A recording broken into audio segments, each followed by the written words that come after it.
자, 고난주간의 세 번째 날, 바로 화요일이 밝았습니다. 이날은요, 예수님의 공생애를 통틀어서 아마 가장 치열하고 또 고단했던 하루가 아니었을까 싶어요. 쉴 틈도 없이 막 쏟아지는 날카로운 질문과 함정들, 그리고 그 모든 걸 꿰뚫어버리는 사랑의 선포까지. 오늘은 그 정말 정신없던 하루 동안 예수님이 홀로 감당하셔야 했던 그 갈등과 고뇌, 그리고 그 모든 것을 이겨낸 깊은 사랑의 이야기를 한번 같이 따라가 보려고 합니다. 바로 전날이었죠. 예수님께서 성전에서 장사하는 사람들을 내쫓으시면서 내 집은 기도하는 집이다 하고 선포하셨잖아요. 이 성전 정화 사건 때문에 예루살렘 전체에 정말 팽팽한 긴장감이 흘렀습니다. 종교 지도자들은 분노로 가득 차서 어떻게든 예수님을 함정에 빠뜨릴 구실만 찾고 있었던 거죠. 그야말로 폭풍전야, 일촉즉발의 상황이었습니다. 그래서 이 화요일 하루는요, 정말 아침부터 저녁까지 예수님을 향한 덫과 함정들로 가득했습니다. 그들은 자신들이 가진 지식과 논리로 어떻게든 예수님을 궁지에 몰아 넣으려고 했죠. 그들이 던진 첫 번째 덫은 과연 무엇이었을까요? 첫 번째 함정은 정말 교묘한 정치적인 질문이었어요.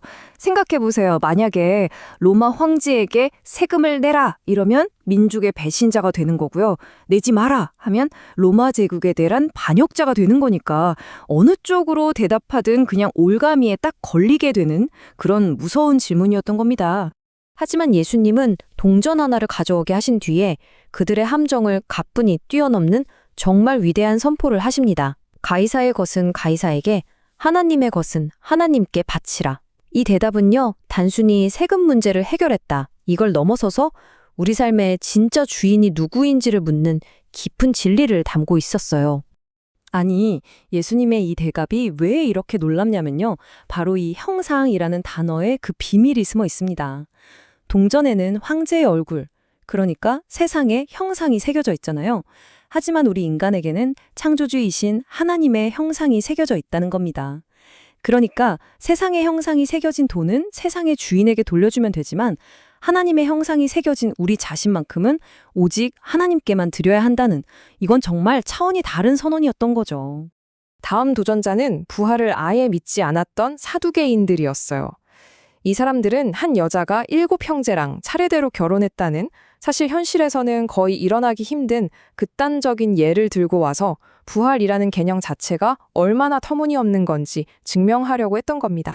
이런 조롱 섞인 질문에 예수님은 하나님의 정체성을 분명하게 딱 정리해 주십니다. 하나님은 과거의 기록이나 죽은 사람들을 관리하는 분이 아니라 바로 지금 이 순간에도 우리 곁에서 살아 숨쉬고 역사하시는 살아있는 자의 하나님이라는 선언이죠. 부활이라는 게 먼 미래의 어떤 막연한 사건이 아니라 살아계신 하나님과 함께하는 바로 오늘의 생생한 소망이라는 뜻입니다.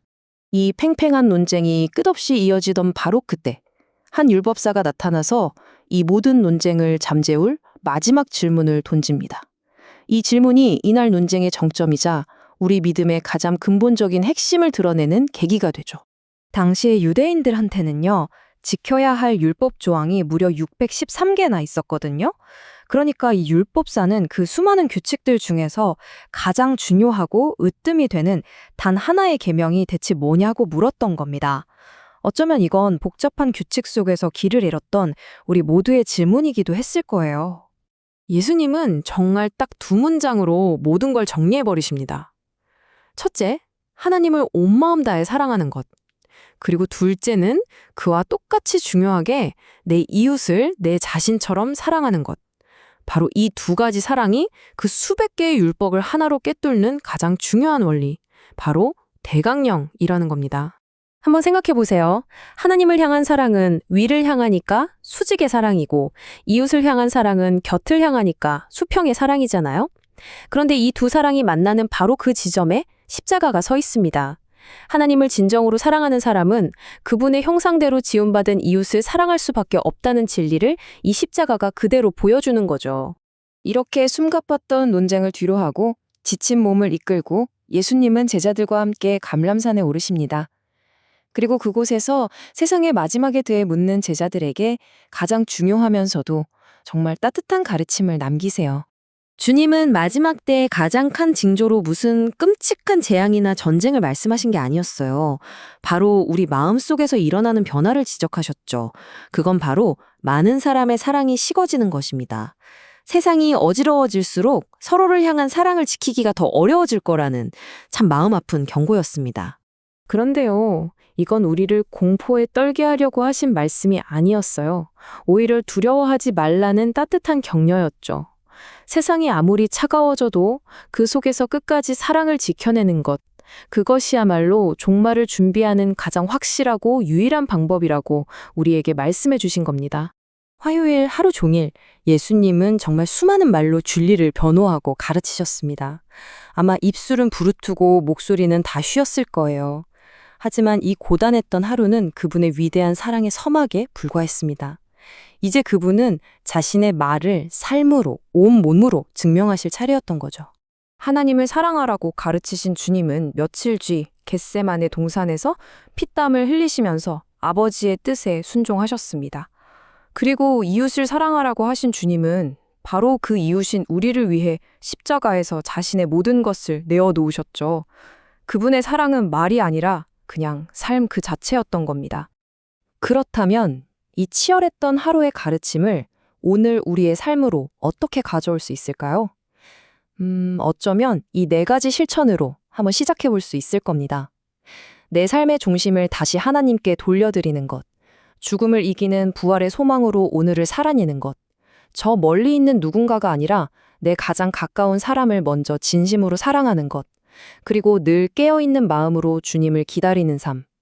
이것이 바로 사랑이 식어가는 세상 속에서 우리가 붙잡아야 할 구체적인 사랑의 모습일 겁니다. 그 치열한 논쟁 끝에 결국 십자가의 길을 선택하신 예수님의 그 깊은 사랑이 오늘 우리 각자의 삶을 변화시키는 능력이 되기를 소망합니다. 마지막으로 한번 스스로에게 물어보면 좋겠어요. 오늘 나의 시간과 마음, 나의 사랑은 과연 어디를 향하고 있을까 하고 말이죠.